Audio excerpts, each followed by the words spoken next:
E aí pessoal, beleza? Hoje a gente vai continuar a nossa saga, né, de falar sobre química nos filmes e séries. E hoje eu separei esse filme aqui que é bem bacana mesmo, que eu curti ele no cinema na época e foi uma revolução visual muito grande. O filme Avatar do James Cameron. E tem muita informação bacana que traz esse filme no que tange a ciência, porque o próprio James Cameron ele foi um dos caras que desceu até a Fossa das Marianas, que é um dos pontos mais fundos da Terra, né, digamos assim, tem mais de 11 quilômetros de profundidade, e lá, pelo ambiente que ele viu, né, principalmente dos animais, ele começou a ter essas primeiras sacadas de como desenvolver o universo de Pandora, né, que é um mundo de Pandora, na verdade, que é o universo que se passa esse filme do Avatar. E muito do que a gente viu nesse filme, tanto no de 2009 como no Caminho das Águas, agora recente, a gente vê que tem uma série de materiais, seja de fauna ou de flora, que eles são luminescentes. Olha só, o ambiente em si tem o seu brilho próprio, ele emite luz. E o que é isso, quimicamente falando, né? Como eu costumo dizer, isso aqui não é coisa só de filme, isso aqui realmente é química, isso aqui realmente existe, beleza? Então, ambientes como esse, onde era visto que seres emitiam sua própria luminosidade existem, como eu disse lá nas Fossas das Marianas, onde James Cameron desceu, muitos animais emitem sua própria luz por causa desses efeitos luminescentes, mas aqui na superfície nós ainda temos muito disso, como por exemplo as algas vivas. Muitas delas acabam brilhando ou emitindo brilhos ali. O caso mais comum, né, e palpável da gente é o vagalume. O vagalume é um inseto que ele vem voando ali e começa a emitir brilhos, são efeitos luminescentes ali também, beleza? Então, como é que a gente consegue explicar isso daqui? A luminescência em si é um efeito basicamente onde um corpo, ou um conjunto de moléculas no caso, consegue absorver radiação. Depois que ele absorve, os elétrons eles são mandados para um nível superior de energia, dizemos que esses elétrons são excitados. E eles começam a descer gradativamente. Cada vez que esse elétron decai de camada, ele emite a energia que ele absorveu para poder subir. Ou seja, eu tenho aqui o nível fundamental, o meu elétron recebe energia e vem para um nível acima. Para ele cair, ele vai liberar a energia que ele recebeu. E quando libera, ele emite um fóton, que é a partícula luminosa. Como ele vai decaindo devagar, ele vai aos poucos emitindo essa luz. Então, digamos que por mais que esteja escuro, ele continua emitindo. São as substâncias que nós conhecemos por luminescentes.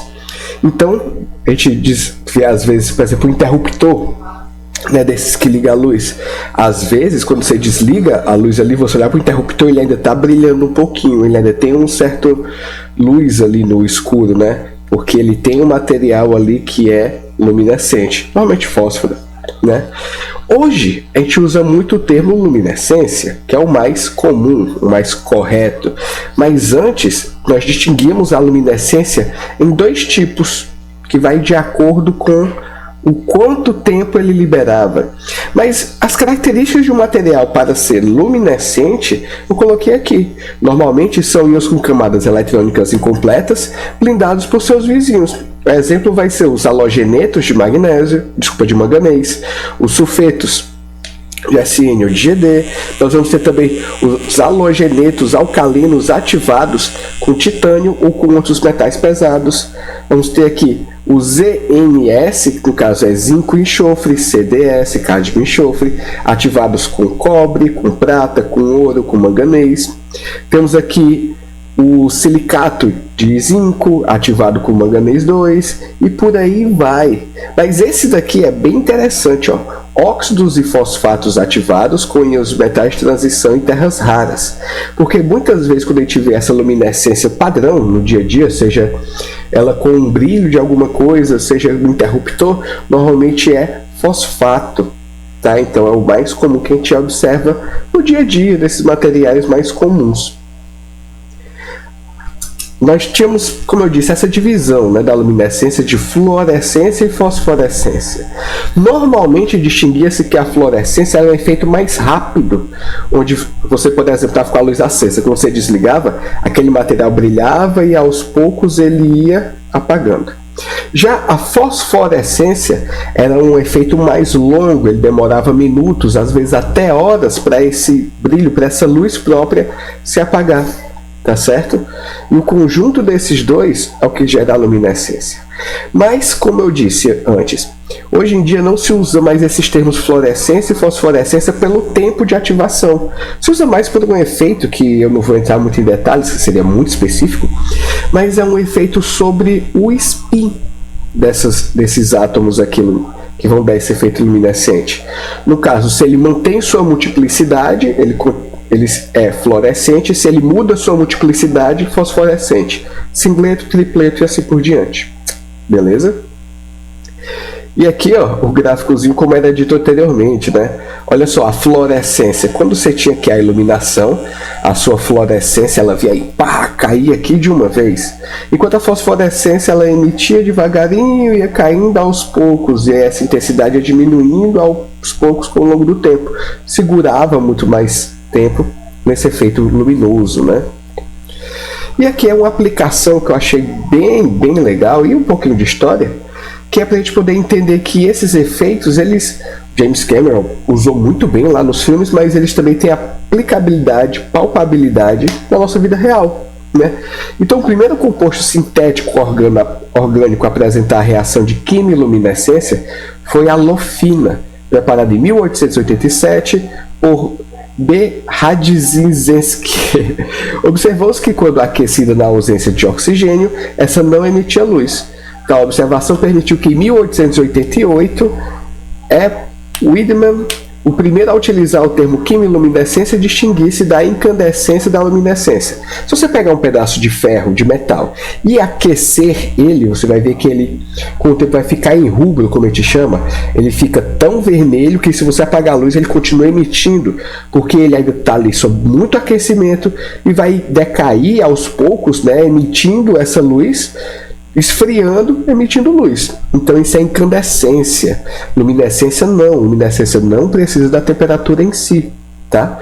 E aqui a síntese lá de reação, onde ele pegou o benzaldeído, reagiu com o benzil na presença de acetato de amônia a 155 graus Celsius e produziu esse composto aqui, que é a lofita.